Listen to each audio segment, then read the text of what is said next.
Hi friends, I'm going to talk to you for a little bit about consciousness and intuition. And it all started when I dropped a whole deck of cards from Louise Hay on how to love yourself. You know, they're little oracle cards. And so I thought, what should I do with these? What is the message that is being sent here for me?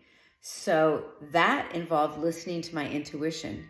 And consciousness was, I was aware that I dropped them, and I decided that there was a message in dropping them and not just the fact that I dropped them. So here's one simple way to know whether you're actually being conscious or not. And that is, are you being aware of your surroundings? A perfect example is, when you get up in the morning and you put your feet on the floor and then you begin with your daily habits. Most often that is unconscious habits that are happening. Your body is leading your mind to where it should be going, from brushing your teeth to picking up your phone to turning on the coffee pot. That's often very unconscious behavior because it's been leading by your body. Conscious behavior would involve more of, doing something novel or learning something where you actually have to tap into your mind, actually pay attention to what's happening in the moment. And it's often a learning experience. So for example, playing tennis, right? Or learning a new subject or reading. You have to be really aware of what's happening in the moment. And that's when you know that you're actually being conscious or not. So throughout our day, most of us are running unconscious programs, and that's telling us where we're supposed to go and what we're supposed to do in the next minute. If you want to learn how to become more consciously aware and coherent, then what you want to do is pay attention to what's happening in the moment.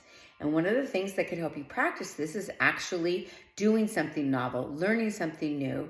And one of the examples I give my clients all the time is take your day and however you go through your day in a typical fashion, change up as much of it as you can.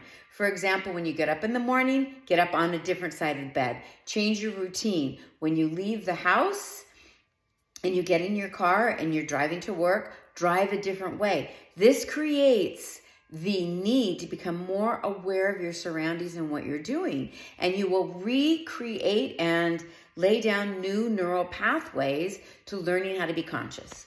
So that's what I have for you about conscious. Now, intuition, what I want you to do, I'm going to play a little game with you here. And I want you to pick a number between 1 and 5. And the cards that I dropped on the floor, I'm going to read 5 of them. But I want you to drop in and ask your intuition.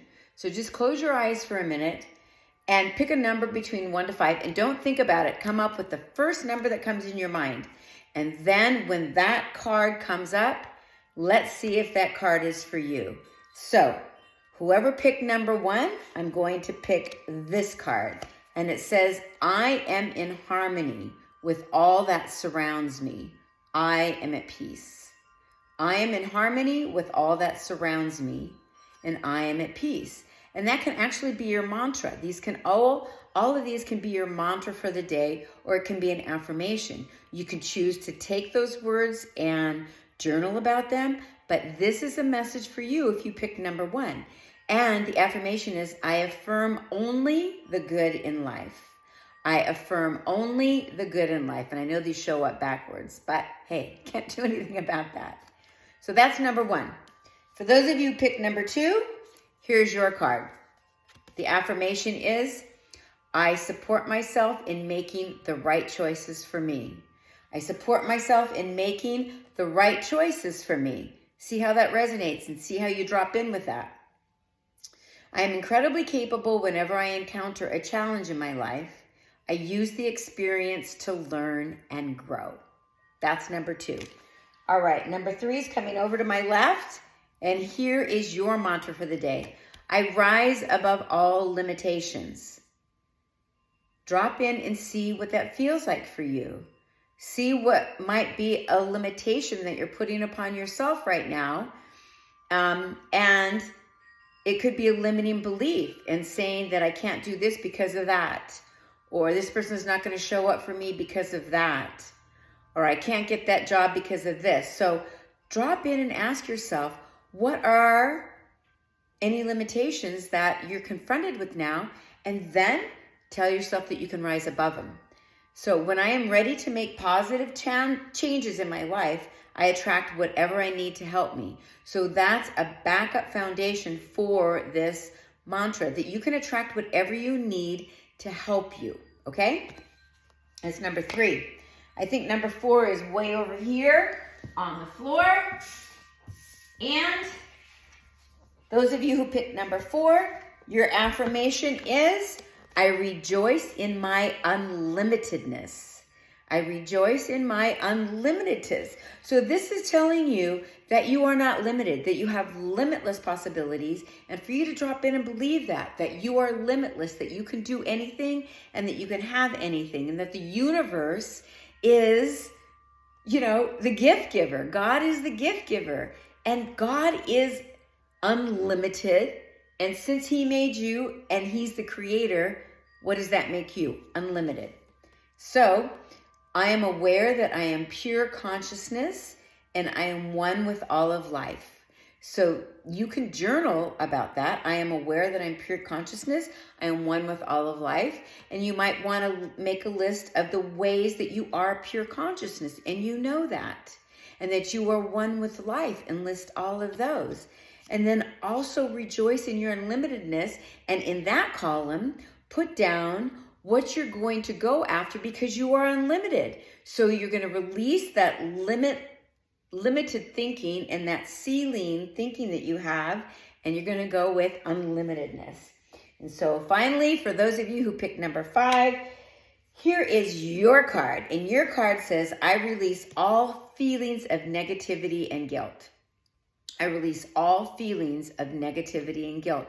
So whatever you are feeling that feels negative, that is lowering your vibration, that is making you feel, sad, depressed, apathetic, guilty, putting fear in front of you so that you're not speaking your voice, all feelings of negativity and guilt. Not showing up in places, or not showing up as you are because you feel guilty. So do a little work around that. See where that is real in your life, and then work through them, unravel them, so that you can release those feelings of negativity and guilt. We create habits and problems to fulfill a need. When I can find a positive way to fulfill the need, I can release the problem. So that's what I'm saying. Take the feelings that you have that are causing negativity and guilt, write them down, and know that it could be a habit that you have, and it's fulfilling a need that you have. So what is that need that you have? Take a really good look at that, and then realize that when you change your thoughts, you can change your actions, you can change your feelings, and you can change your life.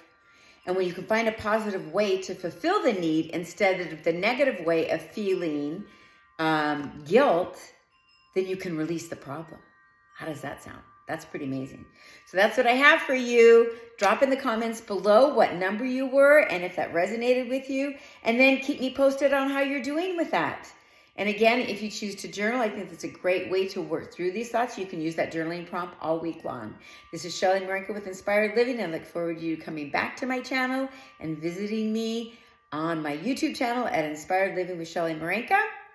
And peace and blessings. Love to you all. Remember, you are a miracle and you are limitless.